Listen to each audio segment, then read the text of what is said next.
الحمد لله نحمده ونستعينه ونستغفره ونؤمن به ونتوكل عليه ونعوذ بالله من شرور أنفسنا ومن سيئات أعمالنا من يهده الله فلا مضل له ومن يضلل فلا هادي له ونشهد أن لا إله إلا الله وحده لا شريك له ونشهد أن سيدنا ومولانا محمدا عبده ورسوله يا أيها الذين آمنوا كتب عليكم الصيام كما كتب على الذين من قبلكم لعلكم تتقون صدق اللہ العظیم۔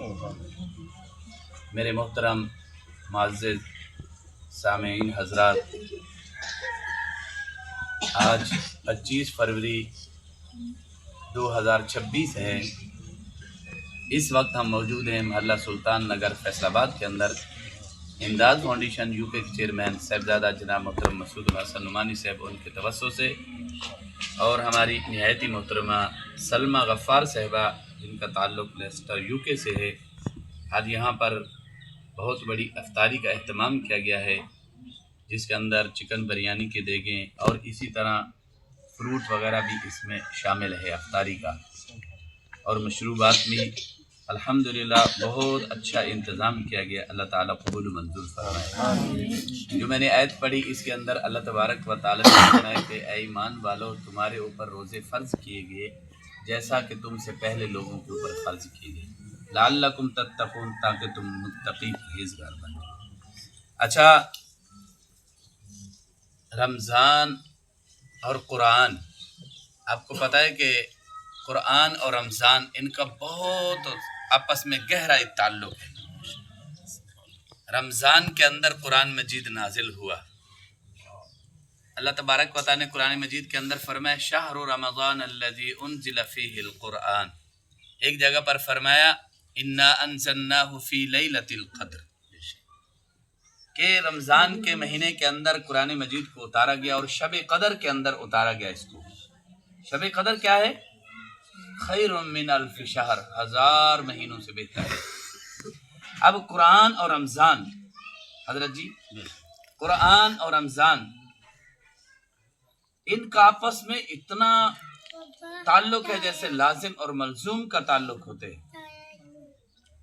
اسی وجہ سے آپ علیہ الصلوۃ والسلام رمضان مبارک کے اندر قرآن کی دہرائی کرتے، حضرت جبرائیل علیہ الصلوۃ والسلام کو سناتے، اور جبرائیل علیہ السلام آپ علیہ الصلوۃ والسلام کو سناتے، اور جس سال وصال ہوا اس سال 2 دفعہ دور کیا۔ آج پوری دنیا کے اندر تراویح کے اندر قرآن مجید پڑھا جا رہا ہے، اور علماء فرماتے ہیں اور مشاہدہ بھی یہی ہے کہ جیسے اذان 24 گھنٹے گھومتی رہے گی، جب سورج نکلتا ہے تو صبح صادق ہوتی ہے تو اذان شروع ہوتی ہے ایک ملک سے، پھر دوسرے سے، حتیٰ کہ اسی طرح آخر تک، یعنی کہ اذان 24 گھنٹے ہوتی رہتی ہے۔ سبحان اللہ۔ رمضان المبارک کے اندر تراویح کے اندر جب تراویح کا وقت ایک ملک میں ہوتا ہے، تراویح شروع ہوتی ہے، قرآن شروع ہوتا ہے، پھر دوسرے ملک میں، اسے پوری دنیا کے اندر 24 گھنٹے قرآن کی تلاوت ہو رہی ہے۔ رمضان اور قرآن کا تعلق ایسا ہے اللہ تعالیٰ، اور اس میں ایک خاص اشتراک بھی ہے۔ رمضان کا روزے کا مقصد کیا ہے اور قرآن کا مقصد کیا ہے؟ ان دونوں کے اندر اشتراک ہے۔ اللہ نے قرآن مجید کے اندر فرمایا یا ایھا الذین آمنوا کتب علیکم الصیام کما کتب علی الذین من قبلکم لعلکم تتقون، تاکہ تم متقی پرہیزگار بن جاؤ۔ یہ روزے کا مقصد ہے، متقی بن جاؤ۔ اب یہ تقوی اختیار کرو۔ اسی طرح قرآن مجید کے بارے میں اللہ تبارک و تعالیٰ نے فرمایا ذالک الکتاب لا ریب فیہ ھدی للمتقین، وہاں پر بھی تقوی، روزے کے اندر بھی اللہ کو مقصود تقوی ہے، اور قرآن مجید کے اندر بھی قرآن سے مقصود بھی تقوی ہے، تاکہ متقی پرہیزگار بن جاؤ۔ تو یہ ایک صفت ایسی ہے کہ جو تقوی والی قرآن اور رمضان ان دونوں کی مشترک ہے، اور دوسری صفت ان دونوں کی فرمایا یہ بھی مشترک ہے، فرمایا شفاعت والی۔ ایک حدیث میں آتا ہے قیامت کے دن 2 چیزیں اللہ کی بارگاہ میں سفارش کریں گی، اللہ سے جھگڑا کریں گی، ایک روزہ اور ایک قرآن۔ فرمایا الصیام والقرآن یشفعان، ان دونوں کی سفارش کو قبول بھی کر دیا جائے گا۔ روزہ کہے گا یا اللہ یہ بھوکا رہا، پیاسا رہا، صبح سے شام تک اس نے کچھ نہ کھایا، علیحدگی کے اندر بھی گیا لیکن اس نے کچھ نہ کھایا، اور میری سفارش قبول کر لیجئے۔ اور اس روزے دار کی بخشش کر۔ قرآن کہے گا کہ یہ وہ شخص ہے جو رات کو تراویح کے اندر پڑھتا ہے، یہ سنتا ہے، نوافل کے اندر پڑھتا رہتا ہے، میری سفارش قبول کر لیجئے، اس نے اپنی رات کی نیند کو قربان کیا ہے اور آج میری سفارش قبول کر لیجئے، اس پڑھنے والے سننے والے کی بخشش کر لیجئے۔ اللہ ان کی بھی سفارش کو قبول فرماتے ہیں، دونوں کی بخشش کرتے ہیں۔ سبحان اللہ۔ یہ صفت اشتراک ہے قرآن اور رمضان کے اندر، یہ دونوں صفتیں مشترک ہیں۔ اور تیسری ایک صفت یہ ہے تقرب اللہ، اللہ کا قرب حاصل کرنا۔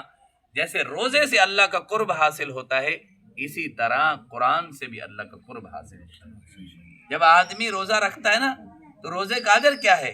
الصوم لی وانا اجزی بھی، اجزی بھی ہے، اجزی بھی ہے، علماء نے لکھا ہے۔ اللہ فرماتے ہیں کہ روزہ میرے لیے، اس کی جزا میں خود ہوں۔ آپ نے نماز پڑھی، قرآن پڑھا، تلاوت کی، اس کا بتا دیا کہ اس کا ایک حرف ہے 10 نیکیاں، ایک نماز پڑھی 25 یا 27 درجے ثواب، لیکن قرآن پڑھا تم نے، اس کا اپنا روزہ رکھا تم نے، اس کا کیا اجر ہو، کیا ثواب ہے؟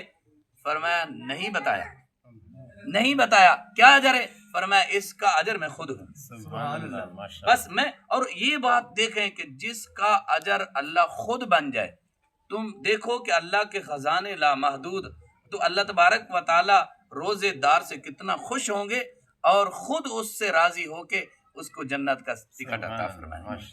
ہاں، یہ فرمایا کہ روزے کی جزا میں خود ہوں، یہ نہیں بتایا کہ کیا ہوگی، ہاں اتنا بتا دیا نبی علیہ الصلوۃ والسلام کے واسطہ سے، اتنا بتا دیا، فرمایا جنت کا ایک دروازہ ہے جس کا نام باب الریان ہے، وہ صرف روزے داروں کے لیے، روزے دار ہی اس میں داخل ہوں، اس کے علاوہ کوئی داخل نہیں ہوگا۔ تو وقت کی قلت ہے، اللہ تعالیٰ آج کے پروگرام کو قبول فرمائے۔ بھائی سلطان صاحب کی رہائش گاہ پر جو پروگرام آج کیا جا رہا ہے، انہوں نے بہت ہی آسان طریقے سے صبح سے لگے ہوئے کوشش کر رہے ہیں، فروٹ منڈی گئے، فروٹ لے کر آئے، پھر یہاں پر آپ کے لیے بیٹھنے کا انتظام کیا ہے، پھر اس کی کٹائی کی ہے، اور پھر پلیٹیں، برتن، یہ ساری چیزیں بہت سارے مراحل سے گزر کر آج الحمدللہ اب اس وقت افطاری کا پورا منظم طریقہ ہو چکا ہے۔ اللہ تعالیٰ ان کی محنت کو، کوشش کو قبول منظور فرمائے۔ امداد فاؤنڈیشن کے رضاکاروں کو اللہ تعالیٰ جزائے خیر عطا فرمائے۔ امداد فاؤنڈیشن کو دن دگنی رات چگنی ترقی عطا فرمائے۔ امداد فاؤنڈیشن کے چیئرمین کو بھی اللہ تعالیٰ خصوصی ان کے اوپر رحمت فرمائے، اللہ تعالیٰ ان کو جزائے خیر عطا فرمائے۔ ہمارے جتنے بھی دوست آپ تشریف لائے، آپ کا شکریہ، اللہ تعالیٰ آپ کو بھی جزائے خیر عطا فرمائے۔ ہمارے نعت خان حضرات نے سرکار کی نعت پڑھی ہے، ان بزرگوں نے بھی نعت پڑھی، اللہ تعالیٰ سب کی حاضری قبول منظور فرمائے۔ اب دعا کا وقت ہے، فرمایا بس آخری بات، 3 چیزیں حضرت ابو ہریرہ رضی اللہ تعالیٰ عنہ روایت نہ کرتے ہیں، آپ علیہ الصلوۃ والسلام نے ارشاد فرمایا 3 دعائیں رد نہیں ہوتی، 3 شخصوں کی دعائیں کبھی رد نہیں ہوتی۔ فرمایا کون سی؟ الصیام حین یفطر، روزے دار کی دعا افطاری کے وقت، فرمایا رد نہیں ہوتی، قبول ہی ہوتی ہے۔ اور فرمایا والامام للعادل، حکمران بادشاہ عادل حکمران کی دعا بھی، ودعوت المظلوم، اور مظلوم کی بد دعا، یہ 3 جو ہیں ہر صورت میں قبول ہوتے ہیں۔ اب افطاری کا وقت ہے، اللہ سے خوب مانگے، گڑ گڑا کے مانگے، جو ہماری تمنا ہے، رزق کی وجہ سے، کسی وجہ سے بھی ہم پریشان ہیں، خوب اللہ سے مانگے۔